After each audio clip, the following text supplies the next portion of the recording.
កំសាន្តទៅខេត្តសៀមរាបវគ្គ4ហ្នឹងគឺដល់ពេលព្រឹកថ្ងៃទី2ហើយក្មេងៗគេចង់ចុះមកមើលទឹកអាងពួកអីដែលសារគេចង់រួចទឹកអាងប៉ុន្តែដោយសារព្រឹកត្រូវទៅញ៉ាំអីអាហារពេលព្រឹកសិនចាំថ្ងៃមកវិញចាំរួចទឹកហើយពួកយើងមកញ៉ាំអីពេលព្រឹកហ្នឹងនៅហាង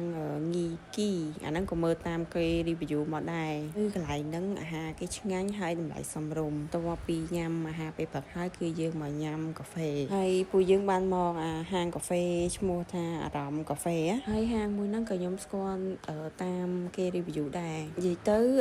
មកសារនេះគឺមកតាមគេ review ទាំងអស់នេះមាននិយាយពីទេសភាពហាងវិញគឺដូចឈ្មោះហាងគេអញ្ចឹងសម្រាប់រសជាតិហើយនិងតម្លៃគឺសមរម្យអាចទទួលយកបានណាហើយនៅនឹងមនុស្សមកច្រើនណាចេះស្នាដែលខ្ញុំមកដល់មុនកំងបានមុនអញ្ចឹងទៅកុំអីនឹងអង្គុយចាំយូរបានតពីកំងកាហ្វេហើយពួកយើងក៏បន្តដំណើរទៅលេងប្រាសាទផ្សេងៗទៀតក្នុងខេត្តសៀមរាបដំបូងគិតថាទៅខាងប្រាសាទតាព្រំសិនប៉ុន្តែដល់ពេលជិះកាត់កន្លែងប្រាសាទបទីក្តីហើយជាមួយសាស្រង់ក៏ឆ្លៀតចូលកន្លែងហ្នឹងលេងបន្តិចសិនទៅពួកអីជិះកាត់អីឃើញស្អាតដែរចុះមកថតមើលទេសភាពមើលអី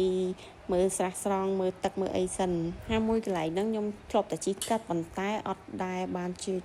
ចូលទេដោយប្រាសាទទីក្តីអញ្ចឹងគឺខ្ញុំមិនដែរចូលទេគឺមានតែជិះកាត់ហើយគ្រាន់តែឃើញហើយគឺទៅបន្តទៅកន្លែងផ្សេងទៀតអញ្ចឹងតពីចូលប្រាសាទទីក្តីហើយក៏បន្តដំណើរទៅខាងប្រាសាទតាព្រំហើយពេលដែលចូល